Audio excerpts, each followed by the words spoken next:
அனைவருக்கும் வணக்கம். சற்றம் உங்களை முக்கிய அறிவிப்பின்படி தமிழகத்தில் நாளை நாட்கள் ஜூலை மாதம் 14ஆம் தேதி மற்றும் 5ஆம் தேதி ஆகிய 2 நாட்கள் எந்த மாவட்டங்கள் இடிடக்கூடிய கனமழை பெய்யக்கூடும் என்ன முக்கியமான எச்சரிக்கை இளமை இப்போ நம்ம பிரீஃபாக பார்க்கலாம். மறக்காம ஸ்கிப் பண்ணாம பாருங்க.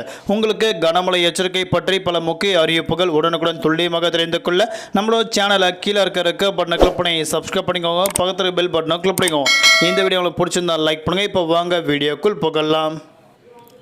மேற்குசை காற்று வேக மாறுபாடு காரணமாக தமிழ்நாடு புதுவை காரைக்கால் பகுதியில் ஆங்காங்கே கனமழை கொட்டித்தீர்த்துள்ளது.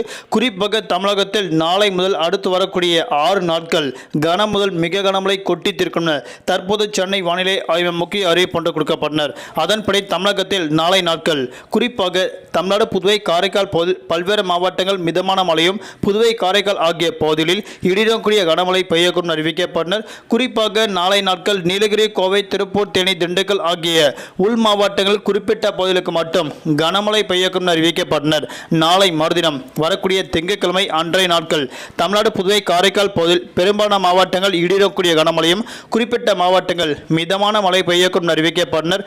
அன்றைய நாட்கள் வரக்கூடிய திங்கட்கிழமை மழை பெய்யக்கூடிய மாவட்டங்கள் நீலகிரி, கோயம்புத்தூர் உள்ளிட்ட மலை பிரதேசங்கள் இடிடக்கூடிய கனமழையும், ஈரோடு, தருமபுரி, சேலம், கிருஷ்ணகிரி, திருப்பத்தூர் உள்ளிட்ட மாவட்டங்கள் கனமழை பெய்யக்கூடும் தற்போது அறிவிக்கப்பட்டனர். வரக்கூடிய ஜூலை மாதம் 16 ஆகிய தேதியில் நீலகிரி, ஈரோடு, கோயம்புத்தூர், திருப்பூர், திண்டுக்கல் ஆகிய 5க்கும் மேற்பட்ட மாவட்டங்கள் இடிடக்கூடிய கனமழை பெய்யக்கூடும் தற்போது முக்கிய அறிவிப்புகள் வெளியாகிறது. தமிழகத்தில் வரக்கூடிய ஜூலை மாதம் 19ஆம் தேதி வரை தமிழ்நாடு புதுவை காரைக்கால் பகுதியில் பெரும்பாலான மாவட்டங்கள் இடிடக்கூடிய கனமழை பெய்யக்கூடும் அறிவிக்கப்பட்டனர். தலைநகர் சென்னை மற்றும் புறநகர் பகுதிகளில் அடுத்த 48 மணி நேரத்திற்கு வானம் பொதுவாக மேகமூட்டத்துடன் காணப்படும். நகரின் ஒரு சில பகுதிகள் லேசர் முதல் மிதமான மழையும் அவ்வப்போது இடிடக்கூடிய கனமழை பெய்யக்கூடும். அதிகபட்ச வெப்பநிலையாக 34 முதல் குறைந்தபட்ச வெப்பநிலையாக 26 டிகிரி செல்சியஸ் வரை இருக்கக்கூடும் அறிவிக்கப்பட்டனர். நாளை நாட்கள் மீனவர்களுக்கான எச்சரிக்கை.